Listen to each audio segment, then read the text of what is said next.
Mga kababayan, kung ikaw ay isang senior citizen na nagmamaneho o mayroon kang magulang, lolo, lola o kamag-anak na nasa edad na at may sariling sasakyan, ang video na ito ay para sa inyo.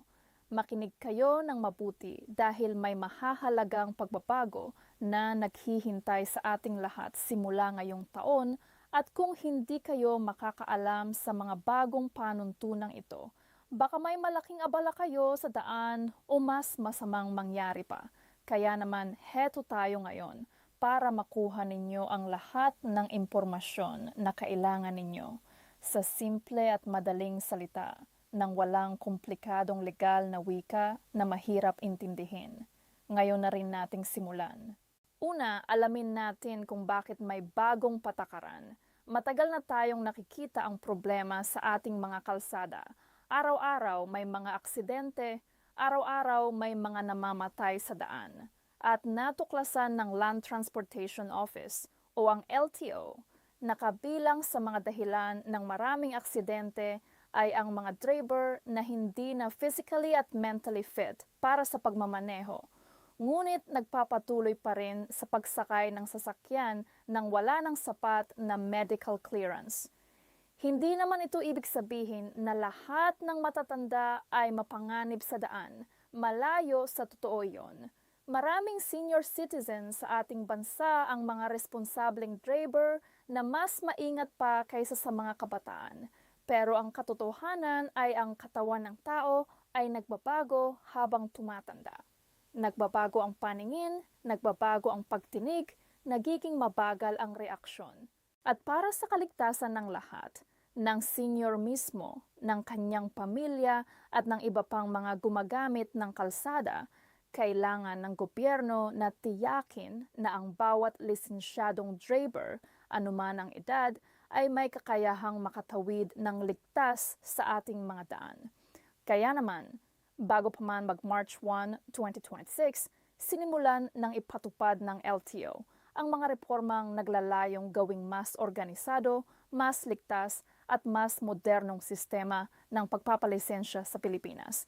At para sa ating mga senior citizen, ang mga nasa edad 60 pataas, may mga espesyal na patakaran na dapat nating malaman. Hindi ito para ipagbawal ang mga matatanda na magmaneho. Ang layunin ay tiyakin na kung magmamaneho kayo, ligtas kayo, handa kayo, at ang inyong lisensya ay sumasalamin sa inyong tunay na kakayahan bilang isang driver. Pag-usapan natin ang pinakamahalagang bagong patakaran na nakaapekto sa mga senior citizen. Ang unang malaking pagbabago ay ang tungkol sa medical certificate. Sa bagong sistema ng LTO, ang lahat ng senior citizen na nagre-renew ng kanilang driver's license ay kailangang mag-submit ng medical certificate mula sa isang LTO-accredited na klinika o ospital. Hindi na maaring magdala ng kahit anong sulat ng doktor mula sa kahit sinong manggagamot. Kailangan ito ay galing sa isang aprobado at akreditadong klinika ng LTO. Bakit? Dahil gusto ng gobyerno na tiyakin na ang medical evaluation ay sumusunod sa isang pare-parehong pamantayan na ang paningin, ang pagtinig, ang general na kalusugan ng driver ay totoong sinuri at hindi lang basta pirmado ng isang dokumento. Para sa mga senior citizen na may kondisyon sa puso, diabetes, high blood pressure o anumang sakit na maaring makaapekto sa pagmamaneho, ang medical certificate na ito ay magiging paraan ng doktor para sabihin sa LTO kung angkop pa ba kayong magmaneho o kung meron kayong mga limitasyon na dapat isaalang-alang. Ang ikalawang malaking pagbabago na dapat ninyong malaman ay ang tungkol sa validity ng lisensya at kung gaano kadalas kailangan ng mga senior na mag-renew. Sa ilalim ng Republic Act 1930, at ng mga bagong memoranda ng Department of Transportation o DOTR, ang mga driver na may malinis na record, ibig sabihin walang traffic violations at walang demerit points, ay maaring makakuha ng 10 taon na validity para sa kanilang driver's license sa oras ng pag-renew. Ito ay isang malaking benepisyo para sa mga responsableng driver. Gayunpaman, para sa mga senior citizen, may espesyal na patakaran. Ang mga senior driver na nagnanais na makakuha ng 10 taon na lisensya ay kailangan nilang mag-renew ng kanilang medical certificate bawat 2 taon, kahit na ang kanilang lisensya ay may bisa pa ng hanggang 10 taon.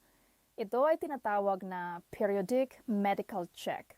Ang logic dito ay simple. Ang kalusugan ng isang tao na may edad ay maaaring magbago ng mabilis. Ang isang tao na nasa 62 taong gulang at perfectly healthy ngayon ay maaaring magkaroon ng eye condition o heart issue sa loob ng ilang taon. Ang biennial na medical check ay para masiguradong ang lisensya ng senior ay hindi lang basta papel na nagsasabing pwede silang magmaneho, kundi isang buhay na dokumento na sumasaklaw sa kanilang kasalukuyang kalusugan. Para sa mga senior citizen naman na mas pipiliin ang 5 taong lisensya.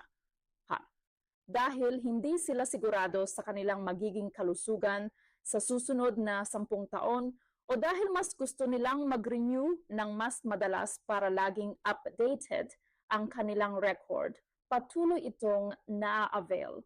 Ang 5 taong lisensya ay nananatiling option at walang dagdag na requirement ang sinasabi ng bagong patakaran para dito. Kaya ang pagpili talaga ay nakasalalay sa senior citizen mismo. Kung kaya ninyong tuparin ang biennial medical renewal requirement, maaari kayong mag-enjoy ng convenience ng mas mahabang validity. Kung hindi, ayos lang ang 5 taon. Ngayon, pag-usapan natin ang Comprehensive Driver's Education o ang CDE. Ito ay isa sa mga bagong mandatory na kurso na ipinakilala ng LTO para sa lahat ng driver na nagre-renew ng kanilang lisensya sa unang pagkakataon sa ilalim ng bagong sistema. Kahit senior, kahit bata, kailangan nilang maipasa ang isang validation exam na may kaugnayan sa CDE. Ang CDE ay sumasaklaw sa mga bagong traffic laws, sa tamang courteous driving, sa kaalaman tungkol sa mga panganib sa daan, at sa tamang paggamit ng sasakyan. Para sa mga senior citizen, hindi ito dapat katakutan. Ito ay isang pagkakataon para i-refresh ang inyong kaalaman tungkol sa mga panuntunang maaaring nagbago mula nang makuha ninyo ang inyong unang lisensya. Isipin ito bilang isang refresher course, katulad ng kung paano ang mga doktor ay dumadalo sa mga seminar para mapanatili ang kanilang kaalaman sa pinakabagong medical practices. Ang isang mabuting driver ay hindi nahihiya na matuto muli. Narito ang isang mahalagang bagay na dapat ninyong malaman para sa inyong kapakanan. Sa ilalim ng bagong patakaran ng LTO mula 2026, ang lahat ng driver's license application at renewal ay kailangang gawin sa pamamagitan ng online appointment sa LTMS portal, ang Land Transportation Management System. Hindi na maaaring pumunta ng basta-basta sa LTO office at magpila sa walk-in. Maliban na lang sa mga espesyal na sitwasyon, kailangan ng appointment. Para sa mga senior citizen na hindi masyadong komportable sa teknolohiya, huwag kang matakot. Maaari kayong humingi ng tulong sa inyong mga anak, apo, o kahit sa isang trusted na tao para itayo ang inyong appointment online. Ang LTO ay nagbubukas din ng Saturday operations sa ilang LTO centers, lalo na sa National Capital Region, para ma-accommodate ang mga driver na mahirap mag-online o may ibang araw na trabaho. Ang pinakamahalaga ay huwag mag-antay ng huling minuto, mag-schedule ng maaga para maiwasan ang abala. Pag-usapan din natin ang tungkol sa mga dokumento na kailangan ng isang senior citizen para sa kanilang driver's license renewal. Una ay ang nabanggit ng medical certificate mula sa LTO accredited clinic. Ito ay may limitadong validity period kaya huwag itong kunin ng maaga ng sobra dahil baka mag-expire na bago pa man matawid ang proseso. Pangalawa, kailangan ng valid na government-issued identification, ang Senior Citizen ID, passport o iba pang ID na kinikilala ng gobyerno. Pangatlo, kailangan ng naka-completely out na application form na maaari ring i-download online sa website ng LTO. Pang-apat, kung mayroon kayong mga naipon na traffic violations o multa na hindi pa nabibigyan ng aksyon, kailangan ninyong ayusin muna ito bago kayo makapag-renew. Sa ilalim ng bagong sistema, ang inyong lisensya ay maaaring ilagay sa tinatawag na alarm status sa LTMS kung meron kayong outstanding violations. At kapag nasa alarm status na kayo, hindi kayo makakapagsimula ng kahit anong transaksyon sa LTO. Napakahalaga na malaman ito ng lahat ng ating mga senior citizen, lalo na kung ilang taon na kayong hindi nagbabayad ng multa na natanggap ninyo minsan sa kalsada. Ang bagong sistema ay digital na. Nakalink na ang lahat ng inyong traffic violations sa inyong driver's license record sa LTMS. Kaya wag na ninyong isipin na dahil matagal na iyon, nakalimutan na ng LTO. Hindi na po. Ngayon, digitalized na ang lahat at ang inyong record ay nasa sistema na naghihintay lang na suriin sa oras ng inyong renewal.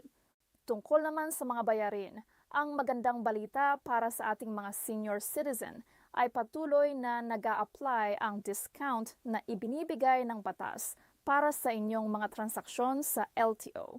Sa ilalim ng Expanded Senior Citizens Act o Republic Act 994, ang mga senior citizen ay may karapatang makatanggap ng diskwento sa mga serbisyo ng gobyerno. Kaya ang inyong license renewal fees ay maaaring mag-apply ng senior citizen discount, bagaman ang eksaktong halaga ay nakadepende pa rin sa uri ng lisensya at kung ilang taon ang bisa nito.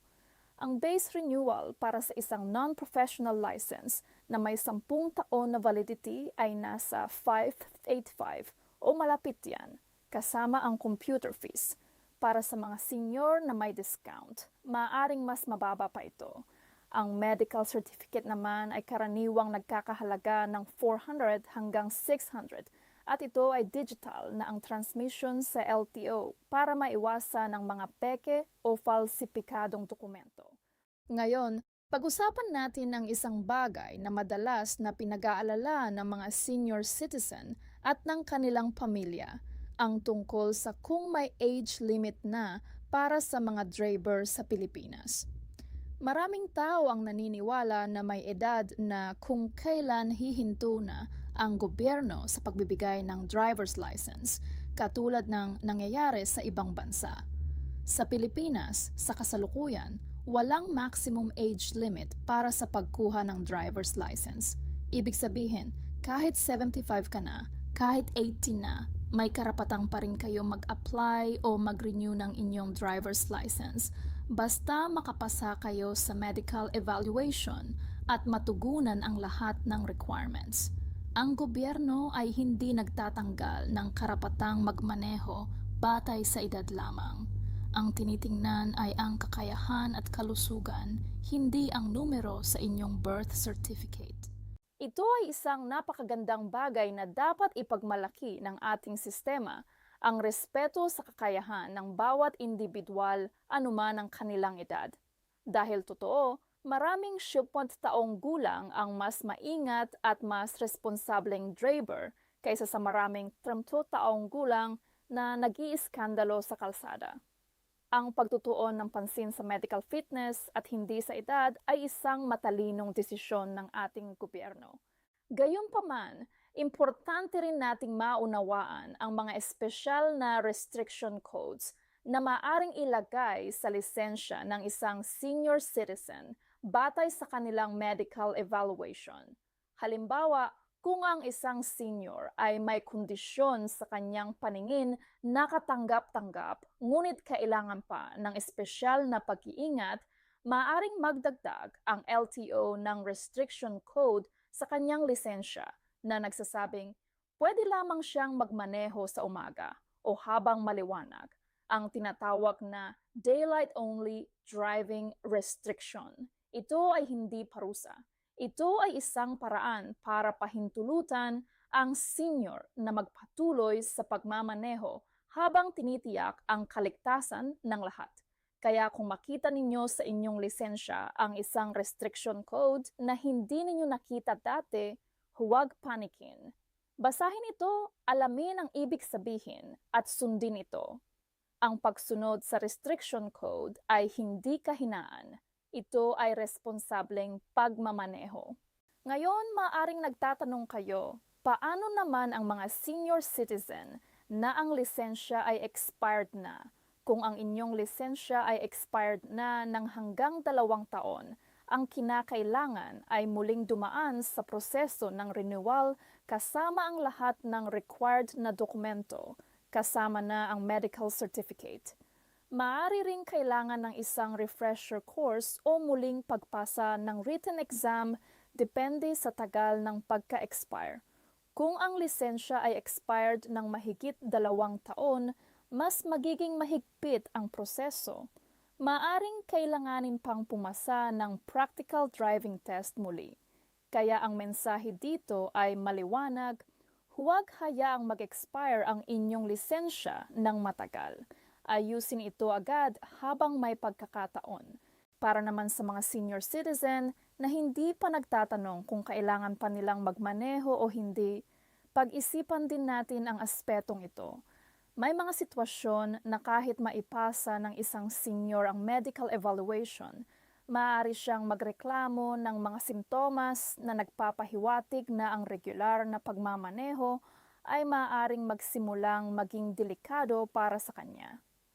Ang paulit-ulit na pagkawala ng daan, ang paghirap sa pagpark sa makikipot na espasyo na noon ay madali sa kanya. Ang pagkakaroon ng mas matagal na reaksyon sa mga mabilis na sitwasyon sa kalsada.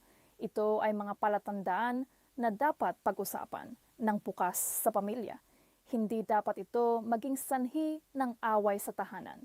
Dapat ito ay maging isang maalalahaning pag-uusap sa pagitan ng isang senior citizen at ng kanyang pamilya na may pagmamahal at respeto sa lahat ng panig. Hindi naman kailangang bigla ang ihinto ang pagmamaneho. Maaaring magsimula sa pagbabago ng mga gawe. Halimbawa, hindi na magmaneho sa gabi. Iwasan ang mataong highway at sa bahagi ng lungsod lang magmaneho o huwag magmaneho sa masamang panahon. Ang gradual na pagsasaayos ng gawe sa pagmamaneho ay maaaring maging solusyon na nagpapanatili ng kalayaan ng senior citizen habang tinitiyak ang kaligtasan. Pag-usapan din natin ang LTMS portal, ang Land Transportation Management System, dahil ito ang pusod ng bagong sistema ng LTO. Sa LTMS, maaari na kayong mag-book ng appointment para sa renewal, makita ang inyong driving record, alamin kung may violations kayo na nakapending, at matrack ang status ng inyong application. Para sa mga hindi pa pamilyar sa LTMS, maaari kayong pumunta sa opisyal na website ng LTO para mahanap ang link. Ang portal ay dinisenyo para maging user-friendly at habang lumalago ang sistema, mas maraming serbisyo ang dinisenyo na maaaring gawin online nang hindi na kailangang pumunta pa sa opisina.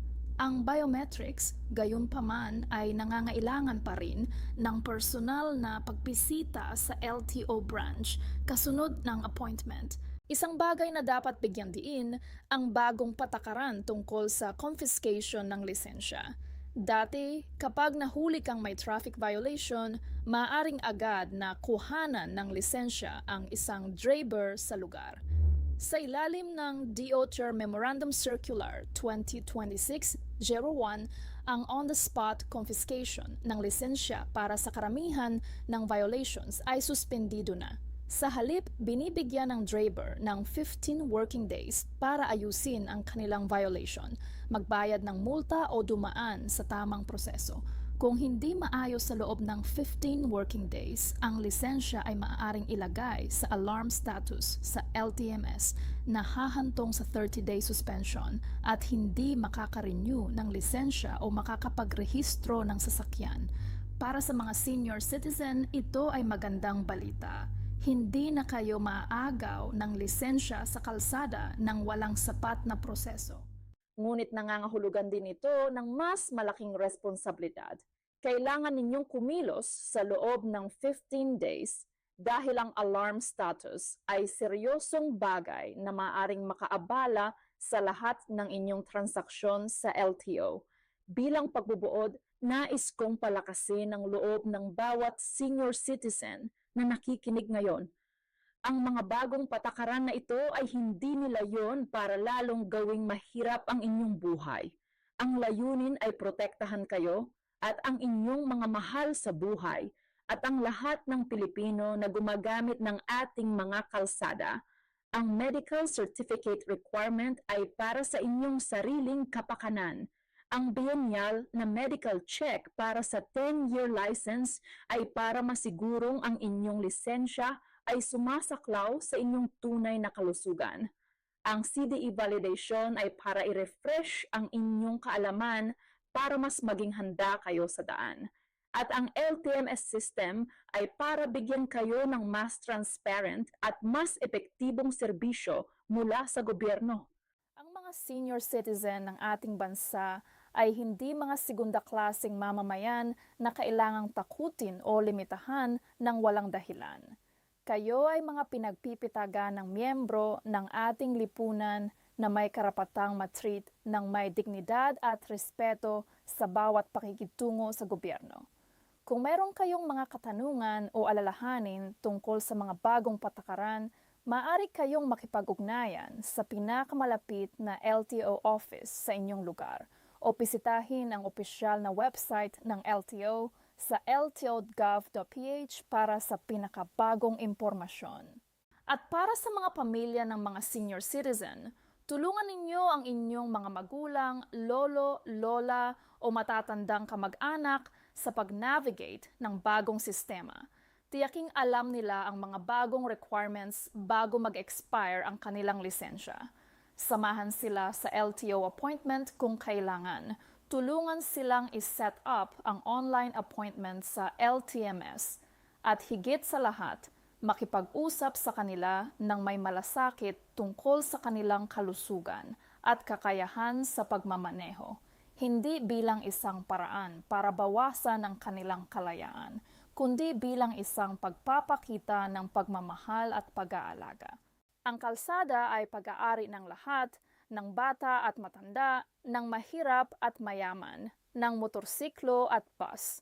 At para patuloy na maging lugar ng ligtas na pagdaan ng ating mga daan, kailangan ng kooperasyon ng bawat isa. Kasama na ang ating mga pinagpipitagan ng senior citizen na patuloy na nagbibigay ng kanilang kontribusyon sa ating lipunan sa pamamagitan ng kanilang presensya, karunungan at karanasan. Ang pagiging responsableng driver ay isa pang paraan ng pagpapakita ng pagmamahal sa kapwa. At iyan ang diwa ng lahat ng mga reformang ito. Maraming salamat sa inyong pakikinig. Kung natutunan ninyo ang kahit isang bagay mula sa video na ito na makakatulong sa inyo o sa isang taong mahal ninyo, huwag kalimutang ibahagi ito sa inyong mga kaibigan at pamilya. Ang impormasyon ay kapangyarihan, at sa mundo ng patuloy na nagbabagong mga patakaran, ang pagiging informed ang pinakamagandang proteksyon na maaari ninyong ibigay sa inyong sarili. Mag-ingat kayo palagi at hanggang sa muli.